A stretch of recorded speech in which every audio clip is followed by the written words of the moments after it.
Hello! Today we're gonna talk a little bit about techniques and tools. Some of them I figure out myself and some of them I learned in a makeup school. And I want to share them with you.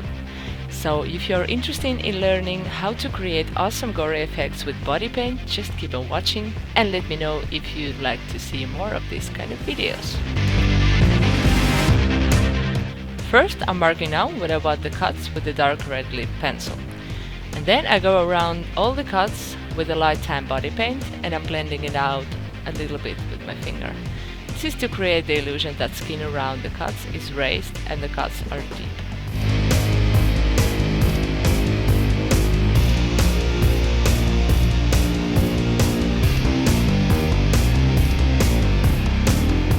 For the cuts and all the bloody effects, I'm gonna be using only red and dark brown body paint.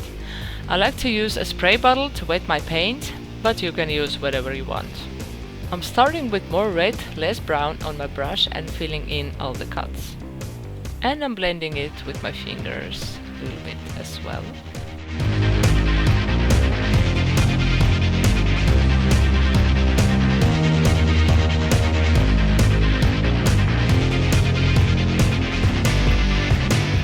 And I'm also adding some random small cuts here and there.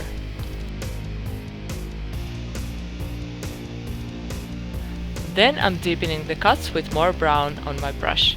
I'm not going in all the areas, but just where I want the cuts to be the deepest.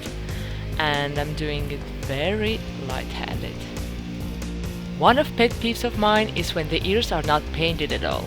I mean, if you got your face all sliced up, you're gonna have some blood on your ears as well. Okay, then I'm taking this sponge. It is clean, it just stains, so it looks nasty. I'm ripping the little bits of the sponge to create uneven surface, so the texture will look more organic. And patting some areas with the sponge very lightly to create kinda irritated, bloody effect.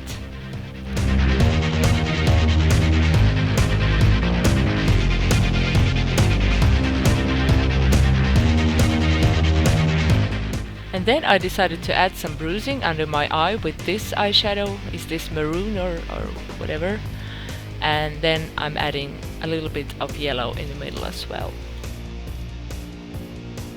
Then I quickly added some liner and smudged it with the wet Q-tip. And I'm also moving and rolling my eyes for the better effect.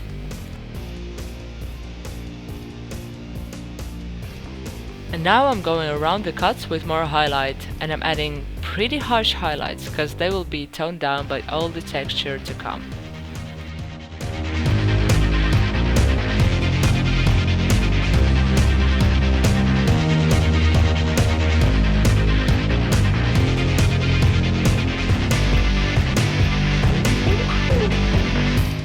And then I'm adding wine red, very glossy lipstick in the cuts with my palette knife, because I want some shine and I don't have any thick fake blood.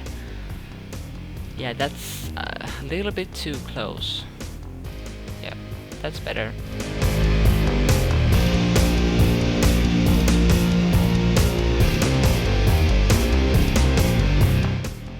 And then I use the sponge to kind of blend the shine a bit on the ears too.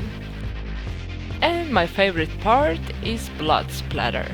For this I use clean hair dye applicator brush. I'm mixing red and brown on it and add very light splatter all over myself.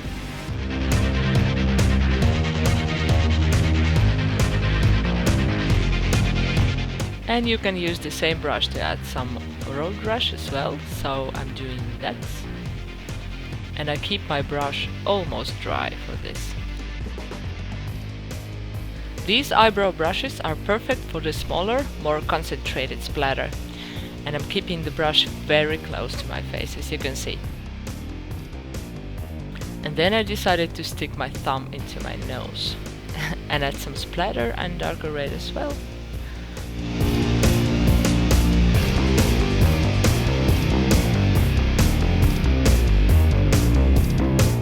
And then, with the very wet paint, I added some running blood onto my eyelid and in some other random areas.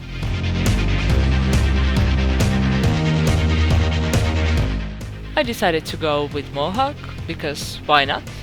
And I added my favorite widescreen contact lens in my eye, of course. And that's it. I hope you learned something or just had fun watching this tutorial. Don't forget to subscribe and give me thumbs up if you want to see more of that kind of videos. You can also check out some of my other videos and follow me on Instagram because I post there every day. Next video is gonna be a challenge video for the NYX Nordic Face Awards, so stay tuned and I see you next time. Bye bye. Bye. Bye bye.